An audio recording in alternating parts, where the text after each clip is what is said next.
Bonjour à tous, aujourd'hui nouvelle vidéo diagnostic et réparation de batterie de trottinette électrique. Et aujourd'hui on a une batterie de trottinette Allonite T104.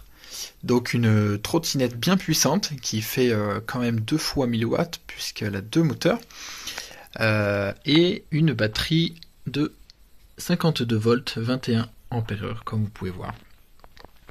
Donc une batterie capable de délivrer de la puissance pour pouvoir alimenter ces deux moteurs, parce que c'est une trottinette qui peut monter jusqu'à 65 km/h. Et alors, notre batterie du jour, eh bien, elle est HS. Voilà, je suis en train de prendre attention. 20 volts pour une batterie 52 volts, évidemment, c'est pas bon.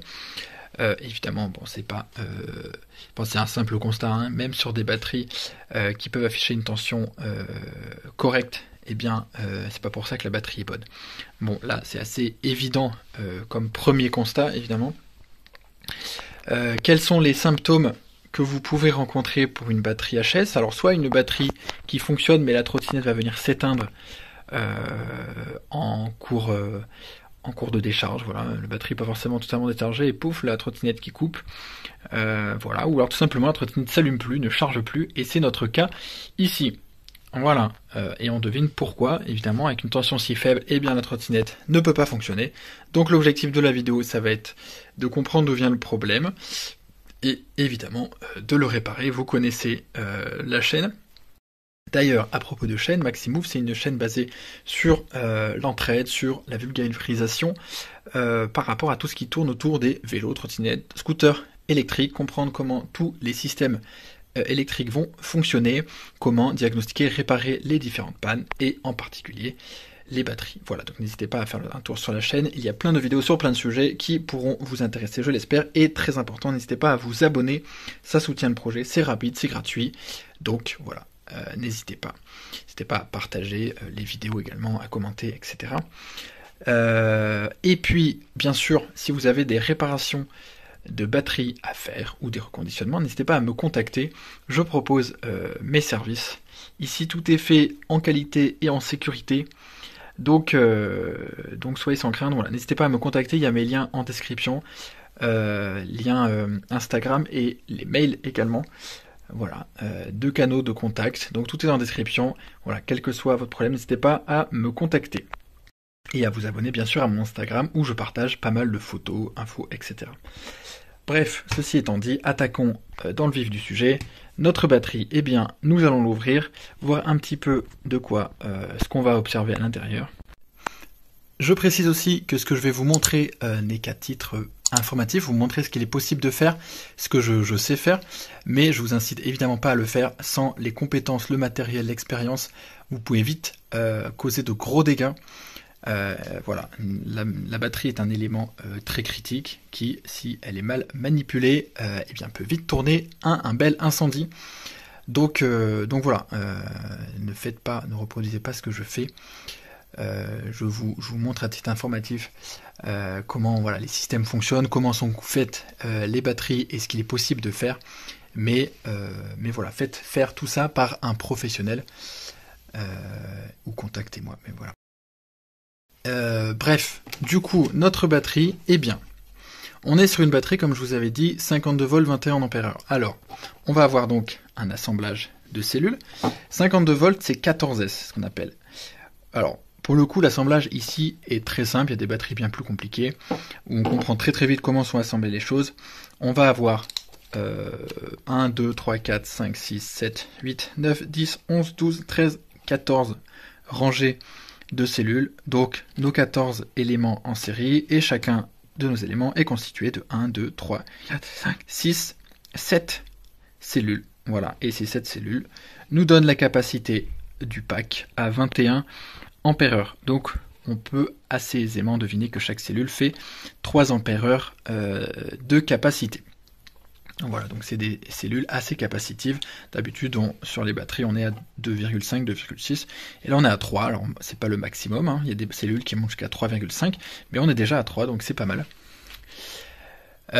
Et puis, bien sûr, élément très important, on va retrouver ici un BMS, qui est la carte électronique qui manage toutes ces cellules en charge, en décharge, qui surveille finalement la tension de chacune de ces cellules, vérifie que bien ces éléments restent dans une tension cohérente de fonctionnement, c'est-à-dire entre 3,2 et 4,2 volts, surveille l'équilibre également, et puis gère la charge. Voilà, donc on va avoir nos négatifs de charge et de décharge qui passent par cette carte.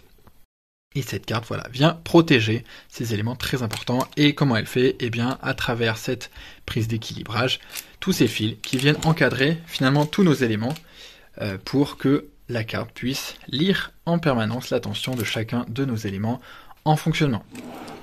Alors, qu'est-ce que je vais faire? Eh bien, je vais faire un pré-diagnostic où je vais regarder la tension de chacun de mes éléments, voir si je repère à première vue quelque chose qui cloche. Deuxième chose, je vais pousser mon diagnostic, très important, en mettant la batterie sur un banc d'essai, puisque évidemment un vrai diagnostic se fait à l'usage. Voilà, puisqu'une batterie pose problème généralement quand elle est utilisée, donc il faut bien l'utiliser. Puis ce que je vais faire, c'est que je vais la mettre sur un banc d'essai, je vais tracer des courbes de charge et décharge, et puis je vais voir comment réagissent chacun de mes éléments, puisque ce que je peux constater en fait en statique, comme ça, à vide, eh bien c'est pas du tout réaliste, c'est pas suffisamment réaliste pour faire un vrai diagnostic. Donc je vais mettre sur un banc d'essai, et puis je vais analyser les résistances internes, les courbes de charge de décharge de chacun de nos éléments, et puis ensuite je vais pouvoir un petit peu poser un diagnostic sur la batterie. Alors, pré-diagnostic, eh bien, petit état des lieux qui parle de lui-même. On a nos 14 éléments, alors on a 13 éléments qui sont un peu en surcharge, au-dessus de 4,2 volts, mais globalement équilibré à vide, je le rappelle. Et un 11e qui lui est complètement mort, voilà, 0,3 volts, il n'y a plus de questions à se poser. Lui, il sera à remplacer forcément. Reste à analyser maintenant en charge et en décharge les 13 autres éléments afin de pouvoir poser un diagnostic.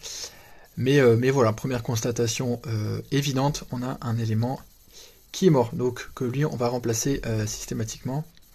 Et puis je vous retrouve quand j'aurai fait l'analyse des autres. Alors, après passage au banc d'essai sur tous nos autres éléments, alors c'est positif, nos 13 autres éléments sont bons, on va avoir une résistance interne de 2,1 sur tous nos 13 éléments globalement, de manière assez équilibrée, ce qui nous fait à la cellule une résistance interne de 22 milliohms. Ce qui est bon, voilà. On a une batterie qui est très récente, donc ceci explique cela. On a des cellules en bonne santé. Et en termes de capacité réelle mesurée, on est sur du 20 800 mAh au banc d'essai. Donc, et ce pour tous nos éléments. Donc ça c'est très bien. Et ce de manière équilibrée. Donc nos 13 autres éléments répondent bien. C'est parfait. Pas besoin d'agir dessus à part refaire un petit équilibrage. Voilà, pour que la batterie soit parfaitement équilibrée, mais voilà.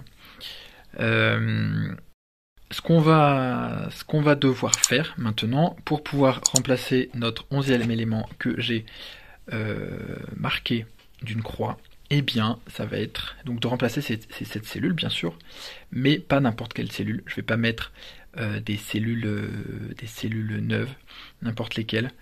L'important c'est de garder un équilibre. Alors un équilibre sous plein d'aspects. Déjà un équilibre en termes de capacité, il faut que mon élément fasse exactement donc 20 800. Si mon élément ne fait pas 20 800 mAh de capacité, derrière au fur et à mesure des cycles, il va se déséquilibrer par rapport aux autres et la batterie va tomber en panne dans quelques cycles. Donc ça ne va pas. Il faut aussi des éléments, des cellules, enfin l'élément au total finalement qui répondent aux besoins des moteurs, à savoir 40 ampères en continu, on est sur du 2000 watts, et potentiellement 60 ampères en pointe, donc ça veut dire qu'il faut que chaque cellule accepte 5 ampères en continu et puis 10 ampères en pointe potentiellement, et ceci sans faire de chute de tension par rapport aux autres éléments. Voilà. Et puis en termes de résistance interne, il faut qu'on soit dans les mêmes valeurs également. Donc ça fait pas mal de paramètres, une sélection très précise d'éléments, et c'est là tout le travail d'une réparation bien faite. Puisque si je mets des cellules au hasard, des cellules neuves qui ont juste théoriquement la même capacité, et bien en fait dans la pratique, notre batterie va pas faire long feu. C'est aussi pour ça que je vous déconseille de faire cette réparation vous-même. J'ai moi-même toute une banque de cellules qui sont vérifiées, testées, dont je connais précisément les caractéristiques, et donc dans laquelle je vais pouvoir piocher pour pouvoir faire une réparation pérenne sur cette batterie. On se retrouve quand j'aurai donc sorti notre 11e élément avant de pouvoir du coup le remplacer.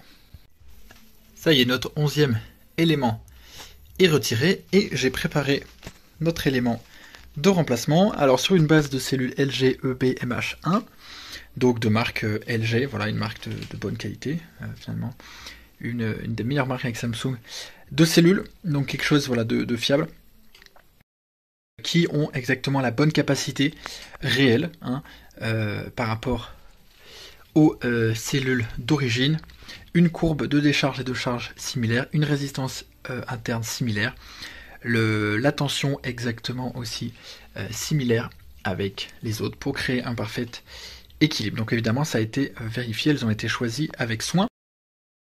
J'ai donc fait voilà, l'assemblage de notre élément. J'ai préparé quelques platines pour pouvoir relier notre élément avec le 12e. Voilà, là évidemment l'épaisseur aussi de nos liaisons nickel a été choisie avec soin en 0,2 mm pour pouvoir passer facilement 6 ampères en continu et en pointe 10 ampères pour pouvoir répondre évidemment aux besoins du pack et puis de la trottinette, qu'on n'ait pas de chaleur. Les rondelles isolantes évidemment pour la sécurité. Bref, voilà, tout est évidemment bien pensé pour que ça s'intègre au mieux. Rien n'est laissé au hasard. Donc on va pouvoir intégrer cet élément dans le pack et puis faire nos liaisons nickel pour pouvoir retrouver un assemblage comme d'origine. Ça y est, notre nouvel 11e élément a pris sa place, soudé par points au 10e et au 12e, comme vous pouvez donc le constater. Voilà, élément parfaitement calibré pour s'intégrer de manière équilibrée au reste du pack. Même résistance interne, même capacité réelle, même courbe en charge et en décharge, donc il ne se déséquilibrera pas. Voilà, donc j'ai testé le pack sur plusieurs cycles de charge et de décharge et notre ensemble est resté parfaitement équilibré, donc ce qui permet de valider la réparation. Voilà, comme vous pouvez voir, après quelques cycles, on a un équilibre qui est toujours très bon. Donc c'est parfait, et évidemment cet équilibre se maintient en utilisation, parce que là on a un équilibre statique, mais à l'usage, en charge, en décharge, l'équilibre se maintient parfaitement, donc c'est parfait. Ça y est, la batterie est de nouveau prête à l'emploi, prête à être remise à sa place dans la trottinette. Prête pour une seconde vie, la batterie est réparée, testée au banc d'essai, validée. Donc, la partie réparation s'achève là. Si vous avez besoin de réparation, de reconditionnement, n'hésitez pas à me contacter. Les liens sont en description, Instagram, mail. N'hésitez pas à faire toute remarque, question en commentaire. N'hésitez pas à vous abonner, c'est rapide, gratuit, c'est très important. Et puis n'hésitez pas également à venir vous abonner sur mon Instagram où je partage pas mal de photos et d'informations. Et puis moi je vous dis à très bientôt dans une nouvelle vidéo.